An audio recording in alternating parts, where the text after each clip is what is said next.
Hello, I'm Matt Davies, and this presentation is one in the Life's Big Questions series.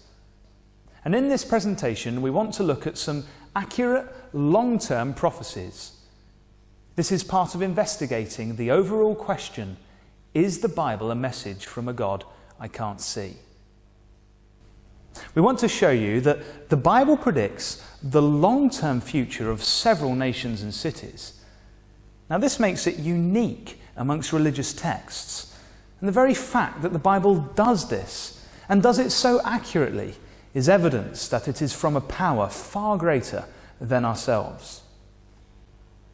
Now, when we look at Bible predictions, we are going to see that they are firstly clear and precise. There is going to be no doubt about what they mean. And secondly, they are known to have been written down before the events took place. We are also going to see that they are 100% accurate. And we are going to see that they were written by people who had no power to make them come true. We'll see that they were fulfilled by people who were not aware that they were going to do so. And finally, we'll also see that contrasting fortunes are predicted for different cities and nations, and that the Bible writers made the correct prediction every single time. The predictions in the Bible relate to the nations and cities surrounding the nation of Israel. And in this presentation, we'll look at several fascinating predictions. We'll look first at Egypt, then at another of Israel's lesser-known neighbours, Edom. And finally, we'll see how the Bible prophet Daniel predicted that successive superpowers would lead to the nations of modern Europe. I'll now hand over to Karam Ram in our conference room, who will start by looking at the remarkable predictions about Egypt. Thank you, Matt. When Egypt is mentioned, most of us think of the pyramids. Tourists visit Egypt to look at the ruins of magnificent temples found there. These monuments are all reminders of Egypt's very long history and considerable greatness. The majority of ruins date back thousands of years. They come from a time when Egypt was ruled by the famous pharaohs. Encyclopaedia Britannica talks about an almost unbroken line of native rulers that lasted nearly 3,000 years. Some of these native rulers built the famous pyramids. This is the Great Pyramid of Giza, built by a pharaoh who reigned around 4,500 years ago. Toward the end of this long line of native rulers, the Bible prophet Ezekiel made the bold prediction, "There shall no longer be princes from the land of Egypt." Ezekiel predicted that Egypt would not have any more Egyptian royal rulers. This was a daring prediction after almost 3,000 years of rule by Egyptian pharaohs. Visitors to Egypt these days see many reminders of how right Ezekiel was. There's a lot of visible evidence of these successive non-Egyptian rulers. This temple in the Luxor temple complex dates from the time of the Greeks. Next came the Romans. These ruins of a Roman amphitheatre are in Alexandria. The Muslim Arabs followed. One of their mosques is built into the ruins of the famous Luxor temple. Other mosques remind us of other foreign rulers. The Hassan Mosque in Cairo was built in the style of the Mamluks. They ruled Egypt for over 200 years. Mamluks were Muslim slave soldiers whose influence and power grew until they became the main military power. The Ottoman Turks then ruled Egypt for almost 300 years. The Alabaster Mosque in Cairo was built in their style. The Ottomans divided Egypt into 24 provinces. The Mamluks, meantime, were still very influential, and each province was ruled by a Mamluk known as a bey. The Alabaster Mosque was actually built by Muhammad Ali, an Albanian who established himself as Egypt's ruler in 1805. During his dynasty, the British had considerable influence in Egypt. This mosque in Cairo is dedicated to President Nasser, who overthrew Muhammad Ali's dynasty in 1952. Encyclopaedia Britannica makes the observation that Nasser emerged as the first native Egyptian ruler in more than 2,000 years. Nasser led a bloodless coup which toppled the monarchy, and Egypt became a republic. Nasser was a president, not a royal ruler like the pharaohs. So Egypt continues with no prince, as Ezekiel predicted. Before this period of domination by foreign rulers, the prophet Ezekiel made this comment about Egypt. It will be the lowliest of kingdoms and will never again exalt itself above the other nations. I will make it so weak that it will never again rule over the nations. Egypt has declined from its previous dominant position in world politics. Even today, it is still a very underdeveloped country, just as the Bible prophet predicted. Egypt is dependent on the River Nile for its agriculture. Equally important are the irrigation canals that take water to the surrounding land. The problem was that Egypt's foreign rulers neglected these irrigation systems. This book tells us Ottoman governors and Mamluk beys alike neglected irrigation and related agricultural works, allowing the country's economy to deteriorate. The Ottomans and Mamluks ruled Egypt in this disastrous way for hundreds of years. The prophets Isaiah and Ezekiel predicted these problems. Isaiah predicts the canals will stink, the streams of Egypt will dwindle and dry up, every sown field among the Nile will become parched. And Ezekiel says, I will bring desolation upon the land and everything in it by the hand of foreigners. It's interesting to see that the prophet Isaiah correctly predicted that irrigation problems would devastate Egypt's agriculture. We can also see the accuracy of Ezekiel's prediction that foreigners will be responsible for the devastation.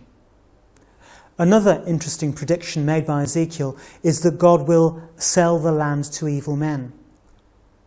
For long periods, the majority of Egyptians lived in poverty to support the rulers who lived in considerable luxury.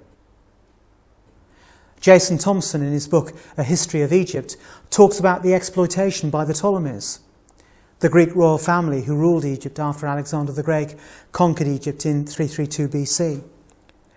The Ptolemies carefully surveyed Egypt, assessed its productivity, devised a means of local administration designed to extract the maximum amount of revenue.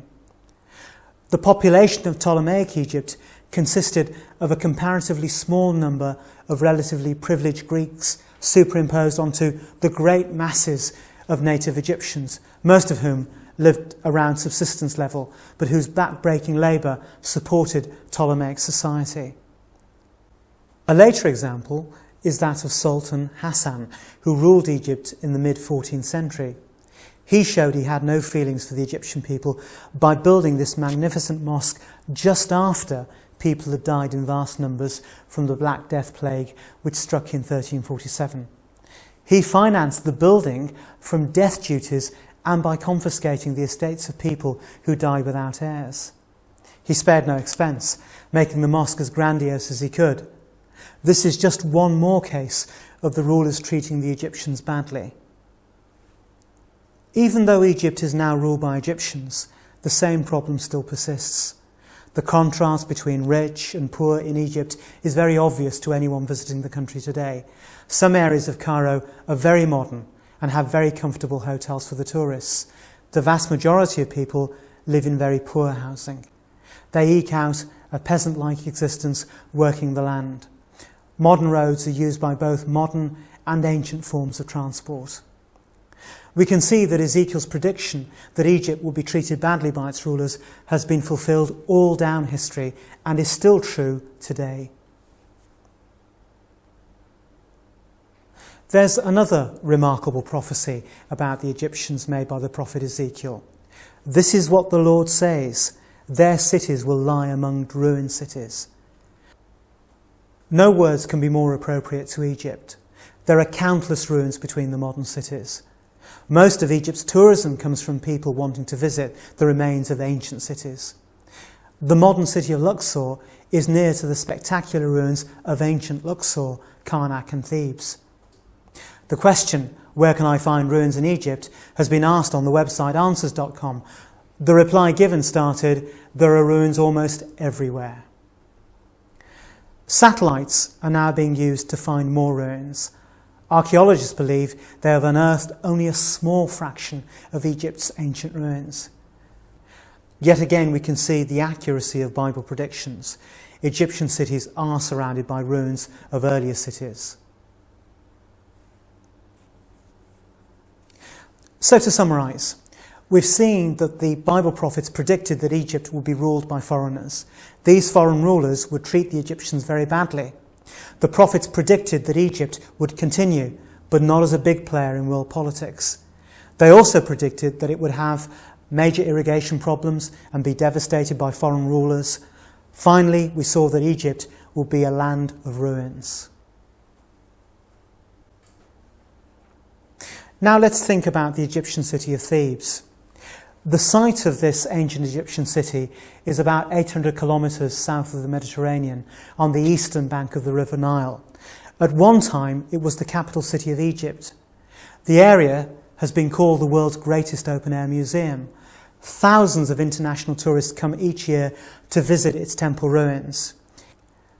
Here are the magnificent ruins of the temple at Karnak, part of the ancient city of Thebes. We can see the past grandeur of the city and its temple from the ruins that we can see today. The size of the people shows the vast scale of the temple. While this enormous temple was still in use, God told the prophet Ezekiel, I will inflict punishment on Thebes and cut off the hordes of Thebes. Thebes will be taken by storm. This prediction about Thebes was finally fulfilled in the 1st century BC. It was besieged by the Greeks. For 3 years it held out against the besiegers. But when it did eventually fall, the Greeks levelled most of Thebes to the ground. The city was taken by storm, just as Ezekiel predicted. The city eventually continued as several hamlets. Here is one of them, now known as Luxor. Compared to the time when it was the capital city of Egypt, the population has drastically reduced. The hordes of people living there were indeed destroyed, as Ezekiel predicted. So we have seen that Ezekiel correctly predicted that Thebes would suffer an attack from a large force. He also predicted that its large population would be dramatically reduced.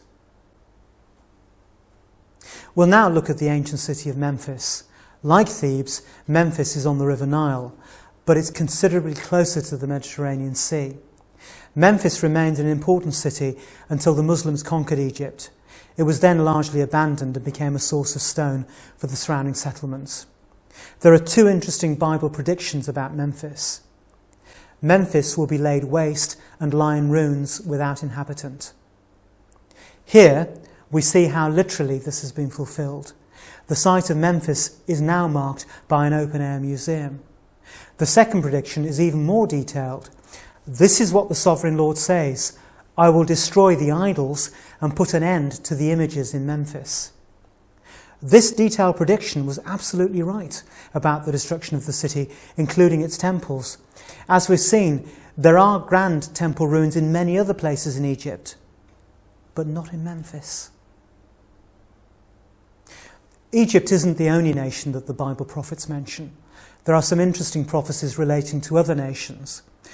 One of the neighbours of ancient Egypt was Edom. It occupied land at the southern end of the Dead Sea, including some of modern Jordan. Here is one of the spectacular buildings in the ancient city of Petra, a market city of the Edomites. It was on the main trade routes and was very prosperous. The area had flash floods, and archaeologists have found that the inhabitants of Petra controlled these floods by the use of dams, cisterns and aqueducts. The aqueducts can still be clearly seen at Petra.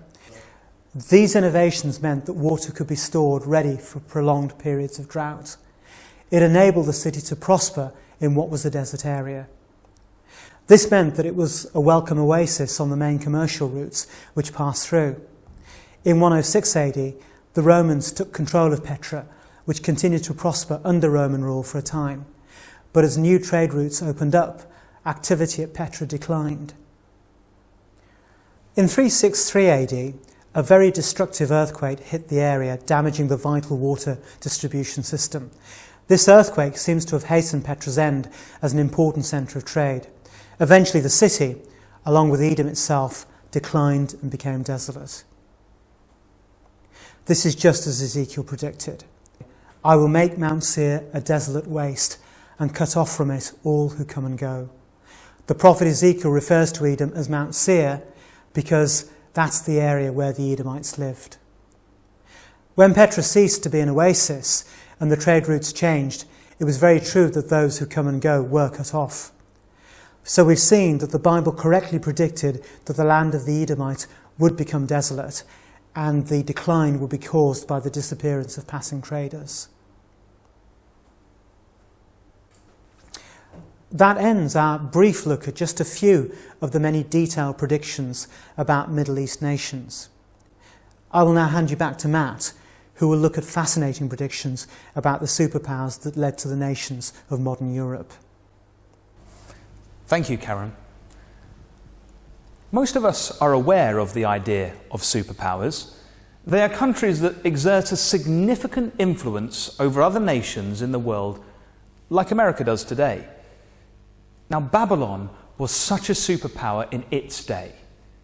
The ruins of its capital city are in modern Iraq, and the grandeur of ancient Babylon can be seen from this replica of the Ishtar Gate, which is at the entrance of the ruins of the ancient city of Babylon.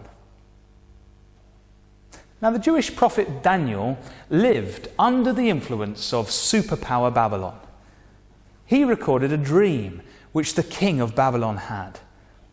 It gave an overview of how Babylon would be one of the successive superpowers which led to the nations of modern Europe. Daniel told the king what the dream meant, and he outlined what would happen for the 2,500 years following the fall of the Babylonian superpower. Here we can see the extent of the Babylonian Empire.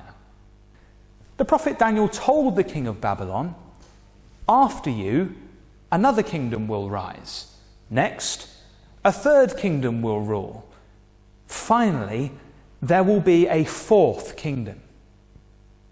Now, the first part of the prediction that Daniel made was, "After you, another kingdom will rise." The Babylonian Empire was conquered by the Medo-Persian Empire around 540 BC. These are the ruins of the city of Persepolis in Iran, which served as the capital of the Persian Empire for several generations, and ruins of a number of colossal buildings exist on the site. The next part of Daniel's prediction was, "Next, a third kingdom will rule." It was in 331 BC that the Medo-Persian Empire was replaced by the Greek Empire, and the famous Greek general Alexander the Great defeated the Persian army. The Parthenon, a temple in Athens, is one reminder of the Greek Empire. The Greeks have had a great influence on our world in many areas. For example, the idea of democracy has its roots in Greek political thought, and Athens was in fact the first city to have a voting system as part of its government. Daniel then went on to say, "Finally, there will be a fourth kingdom." It was around 150 BC that the Greek power began to be overcome by the Roman power. And in the next few years, the Roman power expanded and replaced the Greek Empire. The Roman Empire reached as far as England. Hadrian's Wall protected the northern extent of the Roman Empire. Daniel then told the king that the fourth kingdom will be a divided kingdom and will not remain united. We can see that Daniel was predicting that the fourth superpower would not be conquered by another, but would fall apart and become divided. Now, the Roman Empire split into East and West in AD 395, before being invaded by several tribes. And these invasions caused conflict and division which eventually resulted in the nations of modern Europe today. The flags of the nations of Europe are indeed a reminder of the accuracy of this remarkable prediction made by Daniel. And that ends our look at this fascinating prediction. Let's now reconsider some aspects of these Bible predictions. Firstly, we should check that the predictions were written down before the events took place. Now, historians agree that a Greek translation of the Old Testament, the Septuagint, was made for the great library in Alexandria in the 3rd century BC. It's therefore reasonable to assume that the original manuscripts of the Old Testament were in existence in the 3rd century BC.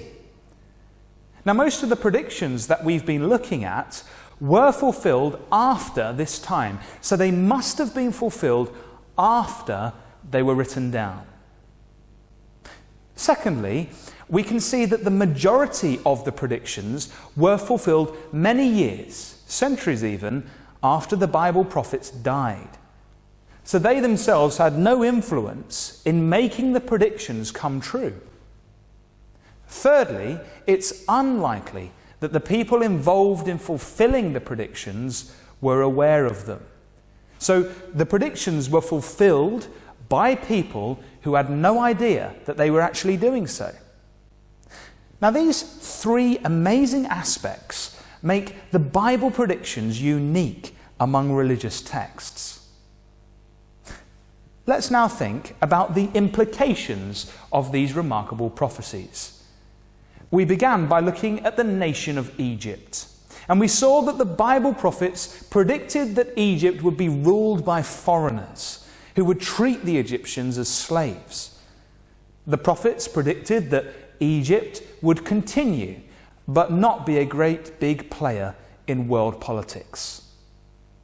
They also predicted that it would have major irrigation problems caused by foreign rulers.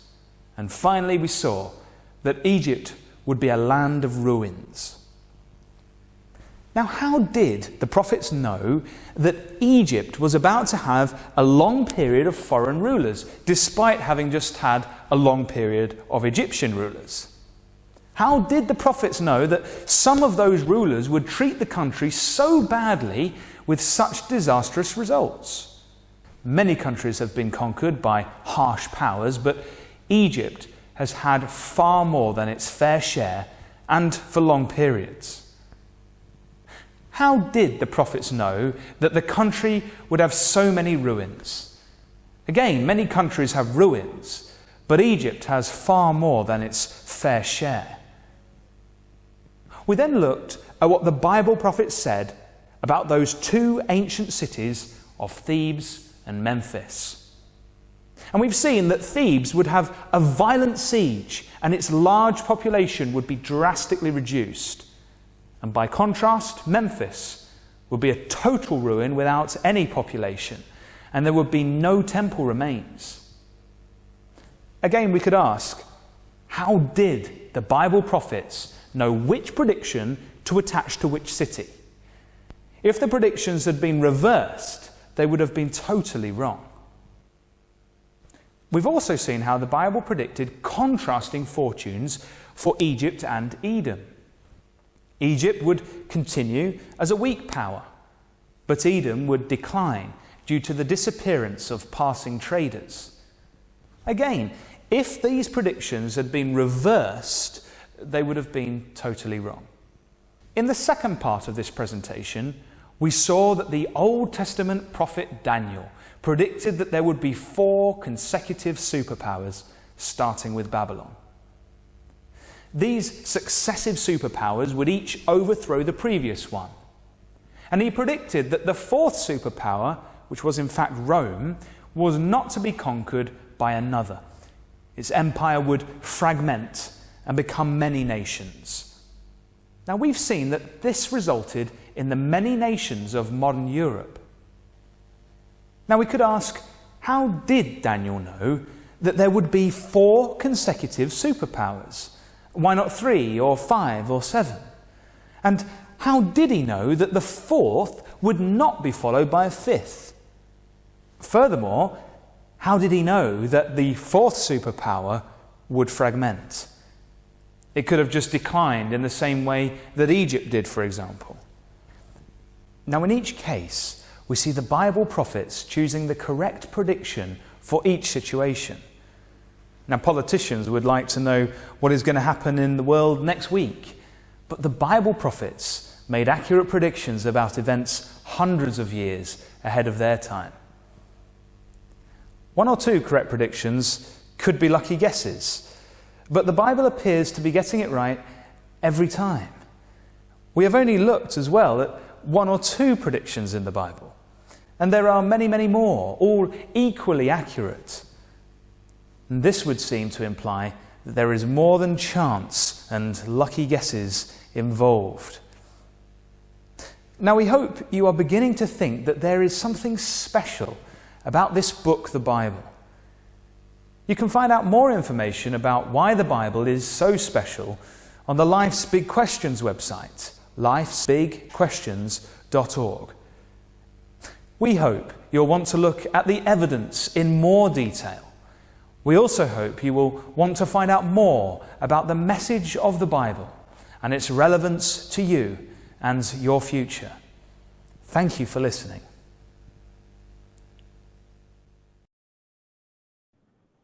You can learn more about this topic by going back to the Life's Big Questions website. Or you can choose another topic to look at. Click on one of these.